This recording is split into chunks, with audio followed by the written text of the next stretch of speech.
የፍትህ መንገድ የህግ ባለሙያዎች ለሰብአዊ መብቶች ከፋና ሚዲያ ኮርፖሬሽን ጋር በመተባበር የተዘጋጀ።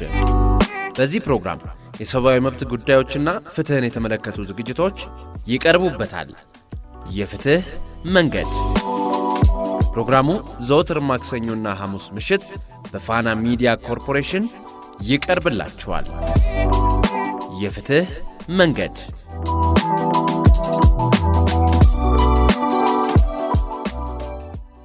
ሰላም ጤና ይስጥልን። የተከበራችሁ አድማጮቻችን እንዴት ቆይታችኋል? ከፋና ሚዲያ ኮርፖሬሽን የፍትህ መንገድ የተሰኘው ሳምንታዊ የሬዲዮ ፕሮግራማችን ተጀምሯል።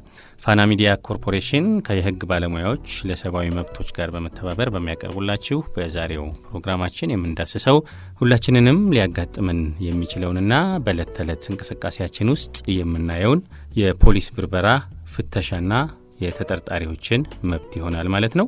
እነዚህ መብቶች እነዚህን የተመለከቱ ጉዳዮች ከህግ ድንጋጌ አንጻር እንዴት እንመለከታቸዋለን የሚለውም እንግዲህ በውይይታችን ከሚዳሰሱ ሀሳቦች መካከል ናቸው። ክቡራን አድማጮቻችን ይህንን ጉዳይ በተመለከተ ሰፋ ያለ ማብራሪያ ይሰጡን ዘንድ የህግ ባለሙያ ስቱዲዮአችን ጋብዘናል። እስከ ፕሮግራማችን መቋጫ ድረስ አብራችሁን እንድትቆዩ ጋበዝን።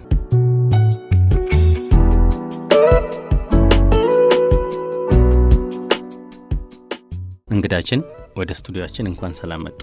እንኳን በሰላም ቆያችሁኝ። መልካም። እስቲ በመተዋወቅ እንጀምር።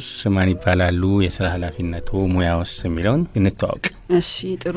በመጀመሪያ በጣም አመሰግናለሁ። ስሜ የምስራች ዘውዱ ይባላል። የህግ ባለሙያ ነኝ። አሁን ላይ የምሰራው የህግ ባለሙያዎች ለሰብአዊ መብቶች የሚባል ድርጅት ላይ አንድ የቅድመ ክስ ላይ የሚሰራ ፕሮጀክት ላይ የህግ ባለሙያ በመሆን ሰራለሁ። የስራ ድርሻ ይሄን ይመስላል። መልካም፣ አመሰግናለሁ። እስቲ ወደ ውይይታችን እንግባና ለመግቢያ ያክል የተወሰኑ ሀሳቦችን እናነሳሳ። እንግዲህ ማንኛውም የሚያዝ ሰው በፖሊስ ሲፈተሽ ይስተዋላል። ይህንን በተለያዩ አጋጣሚዎች እኛም እንመለከታለን። ለመሆኑ የፖሊስ ፍተሻ ወይም ደግሞ ምርመራ ዋና ዓላማው ምንድን ነው? አንድ የሚያዝ ሰው ወዲያው ወደ ፍተሻ የሚገባበት ዓላማ ምንድን ነው የሚለውን እንደ መንደርደሪያ እናንሳው። በጣም ጥሩ። ያው እንደሚታወቀው ብርበራ፣ ፍተሻ በሰፊው የሚስተዋል ነገር ነው፣ ሲደረግ የምንመለከተው ነገር ነው። ግን ዓላማው ምንድን ነው? በቃ አንዳንዶቻችን እንደውም በብዛት የፖሊስ መብት ዝም ብሎ የተሰጠው መብት ያለምንም ተጠያቂነት የሚያገኘው መብት እንጂ ዋናው ዓላማው አይገባንም። ዓላማው ምንድን ነው ብለን በመጀመሪያ ስንነሳ ማስረጃን ማሰባሰብ ነው። አንድ ተፈጽሟል ተብሎ የተጠረጠረን ሰው ወይም ደግሞ ተሰርቷል ተብሎ የታሰበ ወንጀል ካለ በቂ ምክንያት ለዛ ወንጀል ሲኖር ያንን ወንጀል ሊደግፍልን የሚችልን ማስረጃ የመፈለግ ዋናው ዘዴ ነው። ዓላማውም ማስረጃን ማግኘትና የተፈጸረውን ወንጀል ወደ ፍትህ እንዲቀርብ የማድረግ ዋና ዘዴ ስለሆነ ዓላማው ማስረጃን ማሰባሰብ ነው ማለት እንችላለን። መልካም። እንደው አንድን ተጠርጣሪ በሚይዙበት ጊዜስ አካሉን የመፈተሽ ስልጣናቸው በህግ እንዴት ነው የተቀመጠው? በተግባር የምንመለከተው ሁሌም የሚያሰው ሲፈተሽ ስለሆነ ይሄን ከህግ አግባብ ከህግ መሰረት አንጻር ስንመለከተው ሰውን የተያዘን ሰው አካል የመፈተሽ መሰረታዊ የህግ አግባብ ምንድን ነው ይመስለው? አንድን ሰው ቅድም እንዳልኩት መግቢያው ላይ እንዳልነው ዋናው መነሻችን የሚሆነው ምንድን ነው? መጠርጠር ይጠይቃል፣ ምክንያታዊነትን ይጠይቃል። ራንደምሊ ዝም ብሎ ያገኘነውን ሰው ሁሉ አልፈትሽህ ማለት አይቻልም። ምክንያቱም ህጉ የሰጠው ነገር ስላለ ማለት ነው። ለዚህ መሰረት የሚሆነን ምንድነው? የወንጀል መቅጫ ስነስርዓት ህጋችን ነው። የወንጀል መቅጫ ስነስርዓት ህጋችን በአንቀጽ 32 ስለ ብርበራ ያብራራል። ብርበራ መደረግ የሚችለው ወይም ደግሞ መርማሪ ፖሊስ አንድን ሰው ሊፈትሽ የሚገባው ምን ምን ሲሆን ነው ብሎ ያስቀምጣል። በዋናነት ምንድነው ብሎ የሚያስቀምጠው? ወንጀል ተፈጽሟል ተብሎ በቂ ምክንያት ሲኖር፣ ያ ሰው ደግሞ ወንጀሉን ስለመፈጸሙ በአካሉ ላይ የተለያዩ ማስረጃዎችን ይዞ ይገኛል የሚል በቂ ምክንያታዊ መነሻ በሚኖርበት ጊዜ አንቀጽ 32ን መሰረት አድርጎ ያንን ሰው ፍተሻ ያደርጋል ማለት ነው። በተሰጠው መብት በኋላ ላይ የምናያቸው የማዘዣ የተለያዩ ነገሮች እንዳሉ ሆነው መነሻው ግን በወንጀል መቅጫ ስነስርዓት ህጋችን ላይ የተቀመጠው አካሄድ ነው ማለት ነው። መልካም። እንደው ከጾታ አንጻርስ ፍተሻው በጾታ ረገድስ ምን መምሰል አለበት? ህጉ ላይ የተቀመጡ ድንጋጌዎች በዚህ ረገድ ይኖሩ ይሆን? አንቀጽ 32 ንዑስ አንቀጽ 1 በግልጽ ያስቀምጠዋል። የሚደረጉ ማንኛዎቹም ፍተሻዎች በተመሳሳይ ጾታ ሊደረጉ ይገባል ብሎ ያስቀምጠዋል። ያ ማለት ምንድነው? ወንድን ተጠርጣሪ ወንድ ነው ሊፈትሸው የሚገባው፣ ሴትን ተጠርጣሪ ሴት ነው። ፍተሻው ምን ጊዜ መደረግ ያለበት በተመሳሳይ ጾታ ሊሆን ይገባል ማለት ነው። ያለው የህግ አካሄድ ይሄን ይመስላል። መልካም። እስቲ ወደ ሌላኛው ሀሳብ እንሻገርና በወንጀለኛ መቅጫ ስነ ስርዓት ህግ መሰረት ብርበራ በፍርድ ቤት ትዕዛዝና ያለ ፍርድ ቤት ትዕዛዝ ይከናወናል። መጀመሪያ በፍርድ ቤት ትዕዛዝ የሚከናወነውን ለመመልከት እንሞክር። እንደው ፍርድ ቤቶች የብርበራ ትዕዛዝ ከመስጠታቸው በፊት ምንድን ነው ማረጋገጥ የሚገባቸው ነገር? ምክንያቱም ትዕዛዝ ነው የሚሰጡት ትዕዛዝ ደግሞ አንድን ሰው ግለሰብን ሊሆን ይችላል ወይ ቤትን አካባቢ ሊሆን ይችላል እንዲፈተሽ የሚደረግበት አካሄድ ነውና በዚህ ረገድ ቅድሚያ ማጣራት የሚገባቸው ነገር አለ ወይ? ቅድሚያ ለማጣራት መሰረት የሚያደርጉት ነገር ምንድን ነው? አዎ ቅድም እንዳልነው መነሻችንን አንቀጽ 32ን እናደርግና ከሱ ወረድ ብለን የወንጀል መቅጫ ህግ ስነ ስርዓታችንን አንቀጽ 33ን እናገኛለን። አንቀጽ 33 የብርበራ ትዕዛዝን ለማድረግ ምን ሪኳየርመንቶች ያስፈልጋሉ የሚለውን ያስቀምጠዋል። አንደኛ እንደ መመሪያ ወይም ደግሞ እንደ ፕሪንሲፕል ልንወስደው እንችላለን። የትኛውም ብርበራም ሆነ ግላዊ ፍተሻ በሚደረግበት ጊዜ የፍርድ ቤት ትዕዛዝን ይፈልጋል። መነሻችን ፕሪንሲፕላችን ይሄ ነው። የትኛውም ፍተሻ በወንጀል መቅጫ ስነ ስርዓት ህጋችን መሰረት የፍርድ ቤት ትዕዛዝ ያስፈልገዋል። ያን የፍርድ ቤት ትዕዛዝ የትኛውም ፍርድ ቤት የመስጠት መብት አለው፣ ወይም የትኛውም መርማሪ ፖሊስ ከየትኛውም ፍርድ ቤት የብርበራ ትዕዛዝን ሊያወጣ ይችላል። በዛ በብርበራ ትዕዛዝ ላይ ሊጻፉ የሚገባቸው ወይም ሊቀመጡ የሚገባቸው ግልጽ የሆኑ ሪኳየርመንቶች አሉ። ምንድናቸው? አንደኛ ሊበረበር የሚገባው ንብረት ምንድን ነው የሚለው ወይም የትኛው ሰው ነው የሚበረበረው፣ የትኛው ቤት ነው፣ የትኛው እቃ ነው። ይሄ አሁን ላይ ባለው ስልክንም የተለያዩ ዲጂታል የሆኑ ነገሮችንም ቤትንም ግላዊ ሰውነትንም ያጠቃልላል። ግን ስፔሲፊካሊ አንድን ነገር ለምሳሌ ከአንድ ሰው ውስጥ ልናገኘው የሚገባውን ማስረጃ በግልጽ ሊቀመጥ ይገባል። ሽጉጥ ከሆነ ሽጉጥ የሚፈተሸው የሽጉጡ ብራንዱ እንትኑ ኤቭሪቲንግ ስፔሲፊካሊ ሊስት ተደርጎ በዛ ማዘዣ ላይ ይቀርባል ማለት ነው። ያን ሊስት ተከትሎ ነው ያ መርማሪ ፖሊስ ሊፈልግ የሚገባው እቃ ያችን ብቻ ነው። ሌላ እቃን ካገኘ እንደ ማስረጃ መቀበል ስለማይችል በመርህ ደረጃ ማለት ነው። ያንንም የተሰጠውን ሊስት በፍርድ ቤት ትዕዛዝ መሰረት ያወጣውን ሊስት በሚያገኝበት ጊዜ ከሊስቱ ጋር የያዘውና የተሰጠው ነገር አንድ አይነት መሆኑ ተረጋግጦ ገለልተኛ በሆነ አካል ተፈርሞ ነው ያ ማስረጃ እንደ ኤግዚቢትነት ተይዞ ሊሄድ የሚገባው ማለት ነው። ስለዚህ አንቀጽ 33 እነዚህን ሪኳየርመንቶች ማሟላት እንዳለብን መርማሪ ፖሊስም እነዛን ፍተሻዎች በሚያደርግበት ጊዜ ይሄንን ተከትሎ መሆኑን ማወቅ ይገባል ማለት ነው። እሱንም ደግሞ ተከትለን ንዑስ አንቀጽ 5 እዛው ላይ ምን ይገልጽልናል? ብርበራ የሚደረግበት ሰዓታትም አያይዞ ይገልጽልናል። እንደሚታወቀው አብዛኛው ህጋችን ኤክሴፕሽን ወይም ደግሞ ልዩ የሆኑ ሁኔታዎችን ያስቀምጣል። ስለዚህ የተለየ ሁኔታ ከሌለ በቀር የትኛውን ብርበራ የሚደረገው ከጠዋቱ 12 ሰዓት እስከ ምሽቱ 12 ሰዓት ነው። ፍርድ ቤትም የሚያዘው በዚህ መሰረት እንዲደረግ ነው። የተለየ ሁኔታ በጉዳዩ ላይ እስከሌለ በስተቀር ማለት ነው። ፖሊስም የሚጠቀመውን ኃይል በተመለከተ ይህን ፍተሻ ለማድረግ የሚጠቀመውን ኃይል በተመለከተ ተመጣጣኝ የሆነ ኃይል የሚጠቀም ይሆናል። ይሄም ግን ከዛኛው አካል መተባበርን ካጣና ለስራው መደናቀፍን ሊፈጥርበት ከቻለ ተመጣጣኝ በሆነ ኃይልን ተጠቅሞ ፍተሻውን ማድረግ ይችላል ማለት ነው። የፍርድ ቤት ትዕዛዙን ይዞ እስከሄደ ድረስ ኮኦፕሬት ሊያደርጉለት ፈቃደኛ ካልሆኑ ተመጣጣኝ የሚለዋ ላይ ልናሰምር ይገባል። ከጉዳዩ ጋር ተመጣጣኝ የሆነ ኃይልን ተጠቅሞ ፍተሻውን ማድረግ ይችላል። አሁንም ግን ህጉን በጠበቀና ሌጋሊቲውን ባልሳተ መልኩ ማለት ነው። መልካም። እንደው ምናልባት ያለ ፍርድ ቤት ትዕዛዝ የሚከናወን ብርበራ ይኖር ይሆን እንዴ? አለ ካልንስ በምን ምክንያትና በምን አይነት ልዩ ሁኔታ ነው እንዲህ ያሉ ብርበራዎች የሚከናወኑት? አዎ አሉ። የተለያዩ ኤክሴፕሽኖች አሉት። የወንጀል መቅጫ ህግ አብዛኛውን የምንጠቅሳቸው ህጎች ከወንጀል መቅጫ ስነ ስርዓት ህጋችን ነው አሁን ላይ የተጠቀምንበት ያለው። አሁን አዲስ የወንጀል መቅጫ ስነ ስርዓት ህግ ወጥቶ ራቲፋይ ተደርጎ ወደ ስራ እስኪገባ ይጠበቀን ያለው አንዳንድ ብዙም ባይሆንም የተወሰነ ልዩነት ያለው አለ። እዚህ ጋር የምንጠቅሰውም አንደኛው ነው። አሁን ያለው የወንጀል መቅጫ ስነ ስርዓት ህጋችን በአንቀጽ 32 በንዑስ አንቀጽ 2 ላይ ኤክሴፕሽኖችን ያስቀምጣል። ያለ ብርበራ ትዕዛዝ ወይም ፍቃድ ፍርድ ቤት ያንን ነገር ሳይሰጥ ፍተሻ ሊደረግባቸው የሚችሉ ሁኔታዎችን ማለት ነው። ከነዛ ውስጥም አንደኛው አብዛኛው ሰው ሊረዳው የሚችለው እጅ ከፍንጅ የሆነ ወንጀል ከሆነ እጅ ከፍንጅ ስንል ምን ማለታችን ነው?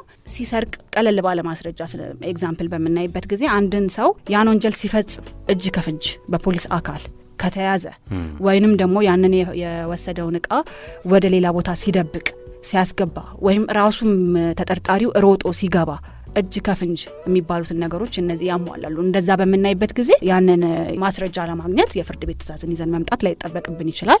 ወዲያውኑ ይዘን ማስረጃውንም ይዘን እንደ ኤግዚቢትነት ልንወስደው እንችላለን ማለት ነው። ከሱ ጋርም ተያይዞ ደግሞ የተጠረጠረበት ወንጀል ከ3 ዓመት በላይ የሚያስቀጣ ወንጀል መቅጫ ስነ ስርዓት ህጋችን ነው የሚለው ይሄኛው ከ3 ዓመት በላይ የሚያስቀጣ ሆኖና ማስረጃውን ለማግኘት ጊዜና ቦታ ልንጠብቅለት የማይችል ወይም ደግሞ ይሸሻል ተብሎ ሲታመን በቂ እምነት ሪዝነብል የሆነ እምነት በሚኖርበት ጊዜ የፍርድ ቤት ትዕዛዝ ለማውጣት በሚሞከርበት ጊዜ ያ ማስረጃ ይሸሻል ተብሎ ሲታመን ያንን ማስረጃ ያለ ፍርድ ቤት ትዕዛዝ ሊያዝ የሚችልበት ሁኔታ አለ።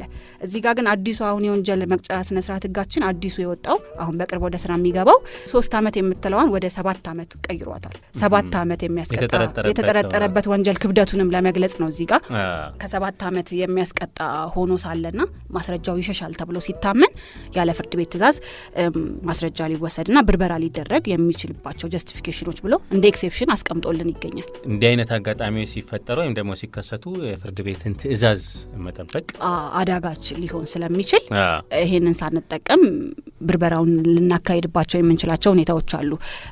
ይሄ ኤግዞስቲቭ ነው ወይም ሁሉም ነው አይደለም የሚለው አከራካሪ ሆኖ እንዳለ ግን ህጋችን የጠቀሳቸው ኤክሴፕሽኖች እነዚህ ስለሆኑ ከነዚህ ነገሮች ውጭ ያለው ግን የፍርድ ቤት ትዕዛዝን የሚፈልግ ይሆናል የትኛውን ብርበራ ማለት ነው።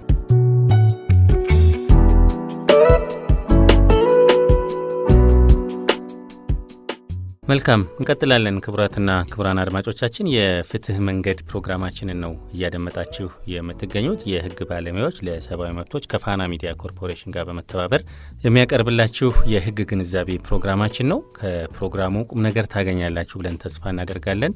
አሁንም በድጋሚ አብራችሁን እንድትቆዩ እንጋብዛለን። እንቀጥላለን። በህገ መንግስቱ አንቀጽ 26 ላይ የግል ህይወት የመከበር መብትን በግልጽ ደንግጎ ይገኛል። ነገር ግን ፖሊስ ህገወጥ ብርበራ ቢያደርግና ማስረጃ ቢያገኝ ያ ማስረጃ ፍርድ ቤት መቅረብ አለበት ወይስ ውድቅ መደረግ አለበት?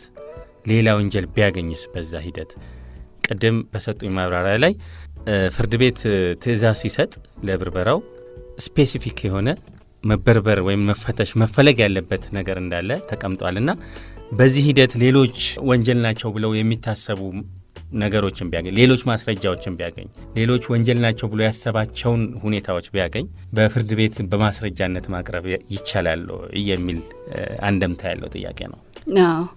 ልክ ነው። ያው አብዛኛውም ሰው የሚያነሳው ጥያቄ ነው ብዬ አምናለሁኝ። ምክንያቱም የሚስተዋሉ ተግባር የምናያቸው ነገሮች ስለሆኑ እንደተባለው አንቀጽ 26 የህገ መንግስታችን አንቀጽ 26 እንዳጠቃላይ ህገ መንግስታችን ስለዚህ ነገር ግልጽ ነገር ሰጥቷል ብዬ አላምንም። ነገር ግን አንቀጽ 26 ምን ብሎ ስለ ግላዊ መብት ወይም ደግሞ ግላዊ ህይወታችን ስላለመነካቱና ስለመጠበቁ ምን ብሎ ያብራራልናል? ማንኛውም ግለሰብ የግል ህይወቱ የመከበር መብት እንዳለው የግል ህይወቱ የመከበር መብት ብቻ ሳይሆን ማንኛውም ሰው የመኖሪያ ቤቱ፣ የሰውነቱ፣ በይዞታ ውስጥ ያሉት ባለቤትነቱ የተረጋገጠባቸው ነገሮች ሁሉ የሱ የግል ስለሆኑ ያለመበርበር ነጻነቱ የመጠበቅ ግላዊነቱን የመከበር መብት እንዳለው ይገልጽልናል። እዛው ጋር ግን አያይዘን ማየት ያለብን ብዬ የማስበው እዛው የህገ መንግስታችን አንቀጽ 26 ወረድ ብሎ በሰብ 3 ምን ብሎ ይጠቅስልናል? እነዚህ የግላዊ መብቶች መከበር እንዳለባቸው ሆነው የህዝብን ሰላም ለማስጠበቅ ብሔራዊ ደህንነትን ለማስጠበቅ የፐብሊክ ሞራሊቲ የምንላቸው ነገሮችን ለማስጠበቅ ግን ሊገደቡ ይችላሉ ብሎ ጠቆም አድርጎን ያልፋል። እነዚህ መብቶቻችን ሊገደቡ እንደሚችሉ ማለት ነው። ግላዊነትን በተመለከተ ይሄን ይመስላል። ነገር ግን ማስረጃ በህገ ወጥ መንገድ ወይም ደግሞ ህጉን ባልጠበቀ መንገድ የተገኘን ማስረጃ እንደ ማስረጃ እንጠቀመዋለን የሚለው ላይ በዓለም ደረጃ የተለያዩ ቲዎሪዎች ወይም አፕሮቾች አሉ። ኤክስክሉዥነሪ ቲዎሪ አፕሮች የምንላቸው አሉ። አሜሪካን በብዛት የሚጠቀሙባቸው ምንድናቸው? ህገወጥ ወይም አንሎፉል በሆነ መንገድ የተገኘ ማስረጃን ኤክስክሉድ ማድረግ፣ አለመጠቀም ወይም ደግሞ በፍርድ ቤት አድሚሳቢሊቲውን ማሳጣት፣ ተቀባይነቱን ማሳጣት ነው ብለው ያስባሉ። ምክንያቱም ከተቀበልነው ቫዮሌሽን ኦፍ ሂውማን ራይትን ማበረታታት ነው ወይም የሰብአዊ መብት የሰጠንን እንደ ዓለም የተቀበልነውን በሰውነታችን ብቻ የተቀበልናቸውን መብቶች መጣሳቸውን ማበረታታት ነው ማስረጃውን መቀበል ማለት ብለው ስለሚያስቡ ቶታሊ አለመቀበልን የሚመርጡ ሀገሮች አሉ። በዚህም ቲዎሪ አብዛኞቻቸው ይገለገላሉ። ተከትሎ ፍሩት ኦፍ ፖይዝነስ ትሪ የሚባል አለ። ፍሩቱን ብናገኝም የተገኘበት መንገድ አንሎፉል ከሆነ ግን የተገኘበት ትሪ ስለተበላሸ ማስረጃው ጠቃሚም ቢሆን ወይም ደግሞ ለወንጀሉ የሚረዳ ማስረጃም ቢሆን የመጣበት መንገድ ልክ ስላልሆነ መጣል አለበት። አንድ ሰው ወንጀል ሰርቷል፣ የመግደሉን የሚጠቁም ወንጀል ኖሮ ግን ሰውየውን ቶርች በማድረግ ወይም ደግሞ ብርበራውን አንሎፉል በማድረግ የተገኘ ከሆነ ማስረጃው በጣም ጠቃሚ ነው፣ ነገር ግን መጣል አለበት ብለው የሚያምኑ አሉ። ባላንሲንግ አፕሮችም እንደዛው ቶታሊ ደግሞ መተው የለብንም ማስረጃዎችን ጀስት የተገኘበት መንገድ ብቻ ልክ ስላልሆነ ማስረጃውን ኤክስክሉድ ማድረግም ልክ ኢንክሉድ መደረግ አለበት ብለው የሚያምኑ አፕሮቾች አሉ። የተለያዩ ሀገራት የተለያዩትን ቲዎሪዎች እስቲል አጨቃጫቂ የሆነ ቶፒክም ስለሆነ ማለት ነው። ወደኛ ሀገር ስንመጣ ግን ቅድም መርሳት የሌለብን ህገ መንግስታችን ምን ብሎናል? ሊገደቡ የሚችሉ መብቶች እንደሆኑ ጠቆም አድርጎን አልፏል። አዲሱ የወንጀል መቅጫ ህግ ስነ ስርዓታችንም ደግሞ በአንቀጽ 88 ምን ብሎ ያስቀምጥልናል? መርማሪ ፖሊስ በዚህ ህግ መሰረት በተደረገ ብርበራ እንዲያዝ ከተፈለገው እቃ ውጭ በግለሰብ እጅ እንዲገኝ ያልተፈቀደን እቃ ያገኘ እንደሆነና ወንጀሉ በ5 ዓመት ጽኑ እስራት ሊያስቀጣ የሚችል ወንጀል መፈጸሙን ካመነ እና ይሄው እቃ ደግሞ ለህዝብ ጤንነት ለህዝብ ደህንነት አደገኛ መሆኑን ከተረዳ መያዝ ይችላል ብሎ ይገልጽልናል። ስለዚህ እንደኔ ምን ብዬ አምናለሁኝ የህገ መንግስታችንን አንቀጽ 26 ንዑስ አንቀጽ 3ንና አዲሱን የወንጀል መቅጫ ስነ ስርዓት ህጋችንን አንቀጽ 88ን በምንመለከትበት ጊዜ ሰምሃው ማስረጃዎቹ ቶታሊ አንቀበለውም ብለን መተው የለብንም ብሎ ጀስቲፊኬሽን የህዝብ ደህንነት የወንጀሉን ክብደት የህዝብን ደህንነት ከመጠበቅ አንሳር ብሎ ጀስቲፊኬሽን ያቀረበው መቀበልም ስለፈለገ ነው ብዬ አስባለሁኝ ማስረጃዎቹን ማለት ነው። ከነዛ ቲዎሪዎች በተለየ ግን ሁለቱን አላይን አድርገን በምንመለከትበት ጊዜ የመቀበልን አንድምታ በተወሰነ መልኩ የሚናገር ነው ብዬ አስባለሁ። ስለዚህ ምናልባት ያ የተገኘው ነገር ጉዳቱ እስከምን ድረስ ነው የሚለውን ክብደት ግምት ውስጥ በማስገባት ምናልባት ህዝብን የሚጎዳ ነው ብሎ ከታሰበ ወይ ከተወሰነ አመት በላይ 5 አመት አይደለ? እዚህ ጋር የሚጠቅሰው ከዛ በላይ ከሆነ ደግሞ ወንጀሉ አደገኛ ሊሆን ስለሚችል እንደው ያንን ፍተሻ ያንን ብርበራ እንኳን ባይሄድ ግን ያንን እንደ ወንጀል መያዝ እንደ ማስረጃነት ማቅረብ ያስፈልጋል። ሽጉጥን ለማግኘት ብሎ አጋጣሚ ጩቤ አግኝቶ እንትን ቢል ቶታሊ መተው አለብን ወይ የሚለው ነው በምሳሌ ስናየው። አይ ቶታሊ አው ብሎ ድፍና አድርጎ አንቀበልም የሚል አንድምታ አይሰጠንም። ሰምሃው እንደምንቀበል የሚጠቁም ነው ብዬ አስባለሁኝ። ያው ህገ መንግስቱም አብዛኛው የሚያቀርባቸው ህዝብ ደህንነትም ከመጠበቅ አንጻር ብሎ ጀስቲፊኬሽን የሰጠው መቀበልን ስለተፈለገ ነው ብዬ አስባለሁ። መልካም። እስቲ ከግላዊ ነጻነት ጋር ደግሞ የተያያዙ ፍተሻዎችን ከግላዊ ነጻነት ጋር ወደ ተያያዘው ወደ አያያዘው ሀሳብ ደግሞ እንሻገር። እንደው በመንገድ ላይ የሚደረጉ ድንገተኛ ፍተሻዎች አሉ። ከዛ ውጭ ደግሞ ወደ ተለያዩ ተቋማት ስንገባ ወይም ደግሞ ወደዛ መግባት ሲያስፈልገን የሚደረጉ ፍተሻዎች አሉ። ምናልባት እናንተም አሁን ወደኛ ቢሮ ስትመጡ ተፈትሻችሁ ሊሆን ይችላል ብዬ አስባለሁኝ። እነዚህ ፍተሻዎች ህጋዊነትስ እንዴት ነው የምንመለከተው? ከዜጎች የግል ነጻነት ጋርስ ያላቸው ግንኙነት ምንድን ነው?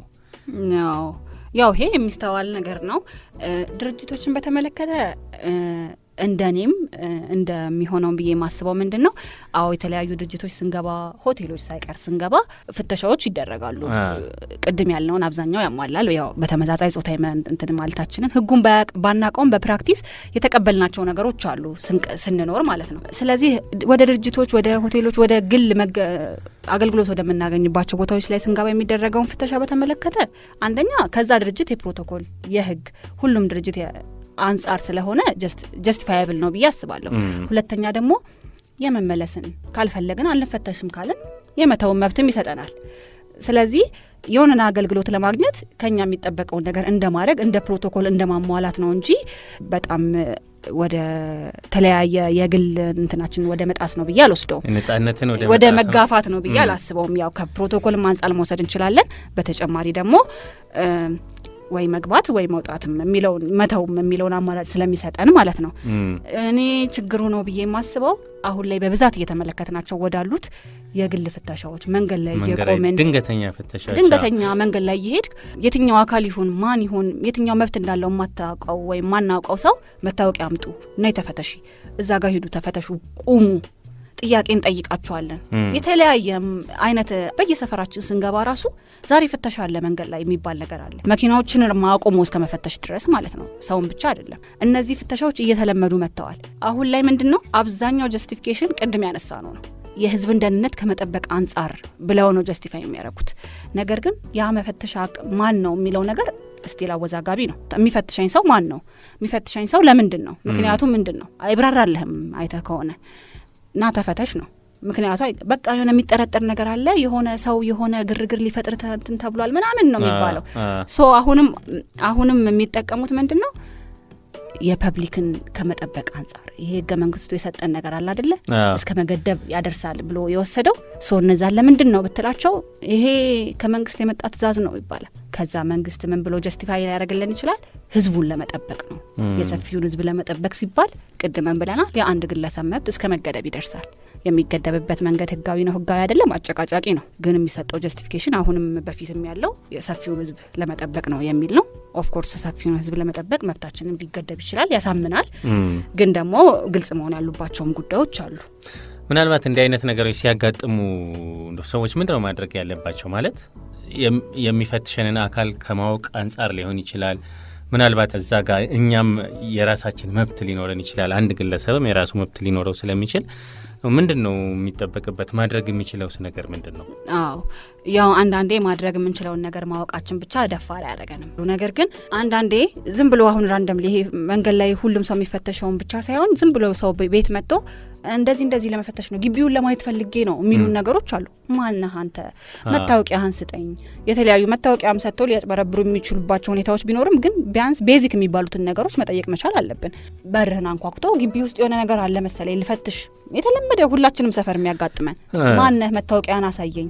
መታወቂያው ላይ አትሊስት ስራው የህግ አካል መሆኑ የመጣበት ፐርፐዝ የሚጠቅስ ነገር ልናገኝ እንችላለን። እና አብዛኞቻችን መታወቂያ ማንነት የመጠየቅ መብት የለንም። ቁም ላለን ይህንን ግን የመጠየቅ መብቱ ግን በደንብ አለን። አይደለም ራንደም ሊማናቀው ሰው የመበርበሪያ ትእዛዙን የያዘው ሰው ራሱ እስቲ ያሳየኝ ይዞ መውጣት ብቻ አይደለም፣ ለወሰደው ሰው ራሱ ማሳየት ግዴታ አለበት። ይዣለው ብቻ ስላለ ልታምነው አትችልም። እንዲያሳይ መጠየቅ መቻል አለብህ። ማየት አለብህ፣ ማንበብ አለብህ ነው። መብት ብቻ አይደለም ያለ የማየት መብትም አለ። ያ ሰው ማውጣት መብት ግዴታ እንዳለበት ለአንተ የማሳየት መብት አለበት። ማንነቱን የማሳየት መብት አለበት። ምክንያቱም ያንተ መብት ነው የሚጣሰው።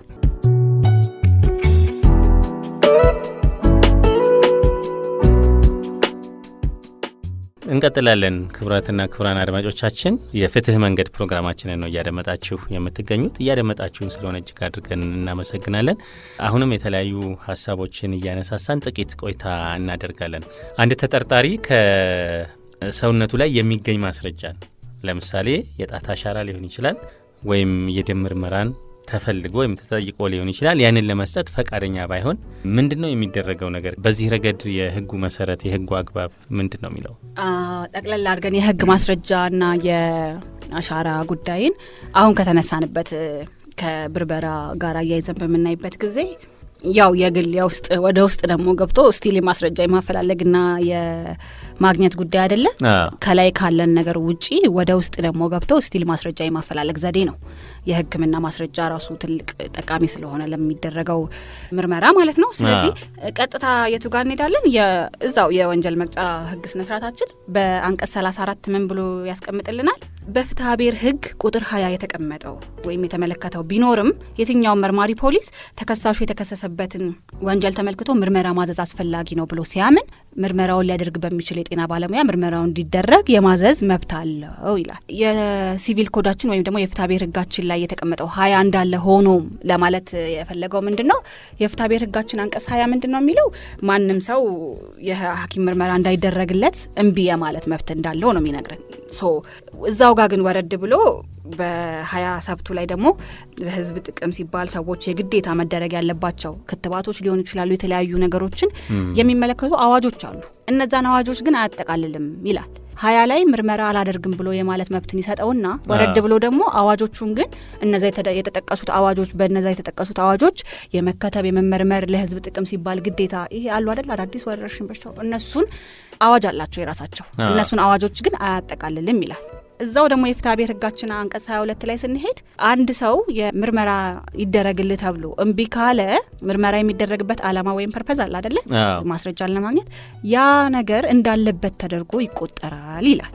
እምቢ ቢልም አለበት ተብሎ ግምታዊነት ይወሰድበታል ማለት ነው። ስለዚህ ጠቅለል አድርገን ስንመለከተው በወንጀል ጉዳይ ላይ የህክምና ምርመራዎችን አላደርግም ማለት አይቻልም። አንለስ ያ የሚደረገው ምርመራ ፊዚካሊ ይሁን ሜንታሊ ወይም በውስጣችን ላይ ከፍተኛ አደጋ ሊያደርስብን የሚችል ካልሆነ የሚደረጉት ምርመራዎች እኛ ላይ ወይም ደግሞ ያ ተጠርጣሪ ሰው ላይ ጉዳት የሚያደርሱ እስካልሆኑ ድረስ አልመረመርም ማለት አይችልም ማለት ነው። ይሄንን ነው የወንጀል መቅጫ ህግ ስነ ስርዓት ህጋችንም የፍትሐ ብሔር ህጉ አንቀጽ 22ም የሚያያይዘው ምንድነው የህዝብ ጥቅም ሲባል ለምንድን ያለው ህዝብ ጥቅምን የሚነካው ጉዳዮች እንዳለ ወንጀል ነው የሚሆኑት። የአቃቢ ህግ ነው የሚይዛቸው፣ መርማሪ ፖሊስ ነው የሚይዛቸው። የህዝብ ጉዳይ ሲሆን ወደ ፍትሐ ብሔር ወይም የግል ክርክር ውስጥ አይደለም የሚሄደው። ማስረጃ የሚፈለገውም ለፐብሊኩ ነው የሚሆነው ማለት ነው። መንግስት አይደለ ወክሎ የሚከራከርልን። ስለዚህ በዛ ጉዳይ ላይ በተመለከተ ማስረጃን ፍለጋ ላይ የህክምና ማስረጃን አላደርግም። ቀለል ያለ ኤግዛምፕል ለማየት ያህል አንድ ተጠርጣሪ በመድፈር ወንጀል ተጠርጥሮ ገብቶ እዛች የኤችአይቪ ምርመራ አድርግ ቢባልና አላደርግም ቢል የወንጀል ጉዳይ ነው። ምርመራውን አስገድደን ልናስደርገው ላንችል እንችላለን። እንዳለበት ተቆጥሮ ግን ወንጀሉን እንደ ማክበጃነት ሊወሰድበት ይችላል ማለት ነው። አሻራንም ተከትሎ ተመሳሳይ ነገር ነው የሚሆነው። አሻራ አንድን ወንጀል ሪከርድ ለመያዝ ለተለያዩ ነገሮች ለፐብሊክ ወይም ደግሞ ለወንጀል ጉዳይ የምንገለገልበት ትልቁ ማስረጃችን ነው አሻራ። ስለዚህ አሻራን አልሰጥም ማለት ላይቻል ነው ማለት ነው። አለመመርመር መብት አለን፣ ግን ደግሞ የመመርመር ግዴታ የሚሆንበት ግዴታውን ደግሞ አልቀበልም ካለ እንዳለው ወይም ደግሞ የተጠረጠረበት ነገር በህክምና ሊገኝ የሚገባው ነገር ፖዚቲቭ እንደሆነ አድርገን ልንቀበለው የምንችልበት ሁኔታ አለ ማለት ነው። እምቢ በማለቱ ብቻ እምቢ በማለት መብት ይሰጠዋል ፕሪንሲፓሊ። ነገር ግን ተጠርጥሮ ከገባና በወንጀል ጉዳይ ከሆነ ለህዝብ ጥቅም ከሆነ ለወንጀሉ ማስረጃነት አስፈላጊ ከሆነ ግን እምቢ ማለት የማይችል ስለመሆኑ ህጋችን በደንብ ይገልጽልናል። መልካም። እስቲ እነዚህን የሚያስታርቁ ጉዳዮችን እንደማጠቃለያ እናንሳቸው። በአንድ በኩል መብት ይፈቀዳል፣ መብት ይሰጣል ለግለሰብ። በሌላ በኩል ደግሞ ምናልባት ያ የተሰጠው መብት ለሰፊው ህዝብ ጠንቅ ነው፣ አደጋ ነው፣ ጉዳት ነው ብሎ ከታሰበ ደግሞ ያንን የመገደብ ከመገደብም አልፎ ደግሞ ወደ ተግባራዊነት ወደ መግባትም አማራጭ ያደርጋል። እነዚህን ሁለት ነገሮች እንዴት ማስታረቅ ይገባናል? ይሄ ለአድማጮቻችን የሚያስተላልፉት የመጨረሻ መልእክት ነው የሚሆነው። በዚህ በኩል መብት አለ፣ ቅድም እንዳነሳ ነው የአካላዊ ፍተሻ እንዳይደረግ የሚፈቅድ ያ እምቢኝ ማለት መብት እንዳለ ህገ መንግስቱ ያስቀምጣል። በሌላ በኩል ደግሞ ምናልባት ሰፊውን ህዝብ ይጎዳል ተብሎ የታሰበ ነገር ካለና ከተጠረጠረ ደግሞ ሁሉም ሰው ያንን ጥሰን ያንን አልፈን የሚፈተሽበት አጋጣሚ እንዳለ ያስቀምጣልና እነዚህን ሁለት ሀሳቦች እንዴት እናስታርቃቸው? ማንኛውም ሰው እነዚህን ሁለት ሀሳብ እንዴት ይረዳቸው፣ እንዴት ይገንዘባቸው የሚለውን የመጨረሻ መልእክት ነው። በጣም ጥሩ። ያው የህግ አብዛኛው ነገሩ ይሄ ነው። ፕሪንሲፕል ይኖረዋል፣ ኤክሴፕሽን ይኖረዋል። በጣም ውስን የሆኑ ህጎች ናቸው ያለ ኤክሴፕሽን የተቀመጡት። እዚህ ጋም ደግሞ ብርበራን በምናይበት ጊዜ ኤክሴፕሽን ብሎ የሚያስቀምጣቸው ነገሮች አሉ። በዋናነት ደግሞ ላይጣሱ የሚገባቸው ብሎ ያስቀምጣቸው ነገሮች አሉ። ህገ መንግስታችንም አብዛኛው ጀስቲፊኬሽን የሚሆነው የህዝብን ጤንነት፣ የህዝብን ሰላም፣ የህዝብን ደህንነት ከማስጠበቅ አንጻር ሊገደቡ ይችላሉ። ግላዊነታችን ያለ ፍርድ ቤት ትእዛዝ ልንበረበርበት የምንችላቸው አጋጣሚዎች አሉ ብሎ ያስቀምጥልናል። ያ ማለት ግን ሁሉም አይደለም። ቅድም ለመግለጽ ሞክረናል። የተወሰኑ እንትኖች አሉ። ለምሳሌ ከ7 ዓመት ኦር ከ3 ዓመት በላይ ሊሆኑ ወንጀሎች ነው እንደዚህ የሚፈቀደው፣ እጅ ከፍንጅ መሆን አለበት። ያ ማለት ኤክሴፕሽኑ እኔም አንተም ላይ ሊሰራ አይችልም። የሚሰራባቸው የተለያዩ የወንጀል የተጠረጠሩ ሰዎች ይኖራሉ። ያ ነገር ደግሞ የማይሰራባቸው ኤክሴፕሽን የተባለበትም ዋናው ዓላማው ይሄ ነው። ሁሉም ሰው ላይ ተግባራዊ የሚሆን ነገር አይደለም። ሁሉም ሰው ላይ ተግባራዊ የሚሆነው ፕሪንሲፕሉ ነው። ያለ ፍርድ ቤት ትዕዛዝ አለመበርበሩ ነው። ዋና ነጥቦቹ ናቸው ሁሉም ሰው ላይ ተግባራዊ ሊሆን የሚችሉት። እነዚህ ኤክሴፕሽኖች ግን ውስን ኬዞች ውስን ሰዎች ላይ ነው። ስለዚህ 10 ሰዎች ቢኖሩ 10ሩም ሰዎች ዋና አንድ የሚያደርጋቸው ምንድነው? በፕሪንሲፕል ደረጃ የተሰጣቸው መብት ነው፣ ኤክሴፕሽኑ አይደለም። እዛ ከ10ሩ ሰዎች ውስጥ አንዱ ሰው ላይ ኤክሴፕሽኑ ሊሰራ ይችላል። የዛን የኤክሴፕሽን ኤሌመንት ሲያሟላ ማለት ነው፣ ሲጠረጠር በዛች ኤክሴፕሽን እሱ ላይ ተግባራዊ ሊሆን ሲችል። ስለዚህ እንደ ሀገር ወይም እንደ ህዝብ አንድ የሚያደርገን ፕሪንሲፕሉ ነው፣ መብታችን ነው፣ ለሁላችንም የተሰጠው መብት ማለት ነው። ከዛ መሀል ደግሞ የተወሰነ ኤክሴፕሽኖቹ ኤሌመንቶቹን አሟልቶ ሲገኝ ከሁሉም ላይ ነጠል ብሎ ደግሞ ያ ነገር ተግባራዊ የሚሆንበት ሁኔታዎች አሉ። ከህክምና፣ ከመበርበር፣ ከተለያዩ ነገሮች አንጻር ማለት ነው። ስለዚህ መርዳት ያለብን ብዬ የማስበው አንድ የሚያደርገን ፕሪንሲፕሉ ነው። እንደ ህዝብ እንደ ሰው እኔና አንተን ወይም አንድን ሰው አንድ የሚያደርገን ፕሪንሲፕሉ ነው። በዛ ደረጃ እኔም አንተም እኩል መብት አለን። ኤክሴፕሽናሊ ከአንተ ነጥሎ ደግሞ ያ ነገር እኔ ላይ ሊሰራ ይችላል፣ ግን ዲግሪው አንድ አይደለም፣ ይቀንሳል። ሰዎቹ ይቀንሳል፣ አማውንቱ ይቀንሳል። ኤክሰፕሽን ሲሆን ማለት ነው። ክሪሚኖሎጂ እንትናችንም ጥፋተኛን የመጠበቅ እንትን አለው። በተግባር ትንሽ ለማየት ቢከብድም ፕሮቴክት የማድረግ ነገር አለው። ስለዚህ ለዛም ነው ኤክሰፕሽን ብሎ ያስቀመጠው። በፕሪንሲፕል ደረጃ ሁሉም ሰው አሁን የጠቀስናቸው መብቶች እንዳለ አሉት። መብቶቹን የመጠየቅ መብት አለው። የፍርድ ቤት ትእዛዝ ሁልጊዜም የመጠየቅ መብት አለው። ያ ሳይሆን ሲቀር ግን መርማሪው ፖሊስ ወይም ደግሞ ያ አካል ስፔሲፊካሊ እሱ ጋር የመጣው አካል በዚህ ኤክሴፕሽን ነው ብሎ እሱን እርምጃ ሊወስድ የሚችለው እንጂ ያ ሰው መብቱ ፕሪንሲፕሉ ነው እንጂ ኤክሴፕሽኑ አይደለም። በእንደዚህ አይነት አጋጣሚዎች ለሚመጣው የህግ አካል ተባባሪ መሆን ኤክሴፕሽኖቹን ተመልክቶ ነገር ግን እንደ መብት ፕሪንሲፕሉን ይዘን ነው መብታችን ነው የምንለው። ኤክሴፕሽኖቹ ተግባራዊ የሚሆንባቸው ሁኔታዎች ውስን ስለሆኑ ማለት ነው። ለዛም ነው ውስን ኤክሴፕሽኖች የተገለጹት ፕሪንሲፕሉ በዛ ስለሚል። መልካም። ፖሊስ ማስረጃ ሲሰበስብም ሆነ ብርበራ ሲያደርግ የህግ ድንጋጌዎችና የዜጎችን መብት ማክበር እንዳለበት፣ ወደፊትም የሚሻሻለው ህግ እነዚህን ክፍተቶች መሙላት እንዳለበት ተገንዝበናል። ውድ አድማጮቻችን እንግዲህ እጅግ ጠቃሚና ሰፋ ያለ ሀሳብን ያነሳ ነው። አድማጮቻችን ከዚህ ግንዛቤ አግኝተውበታል ብለን ተስፋ እናደርጋለን። የህግ ባለሙያ የምስራች ዘውዱ ስለ ጊዜውም ስለ ማብራሪያውም ከልብ አድርጌ ነው አመሰግነው። እኔም በጣም አመሰግናለሁ።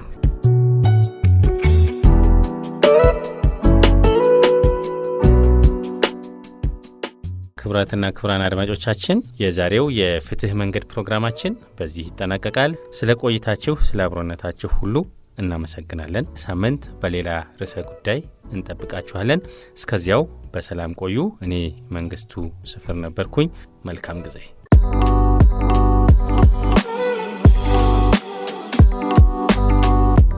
የፍትህ መንገድ የህግ ባለሙያዎች ለሰብአዊ መብቶች ከፋና ሚዲያ ኮርፖሬሽን ጋር በመተባበር የተዘጋጀ። በዚህ ፕሮግራም የሰብአዊ መብት ጉዳዮችና ፍትህን የተመለከቱ ዝግጅቶች ይቀርቡበታል። የፍትህ መንገድ ፕሮግራሙ ዘወትር ማክሰኞና ሐሙስ ምሽት በፋና ሚዲያ ኮርፖሬሽን ይቀርብላችኋል። የፍትህ መንገድ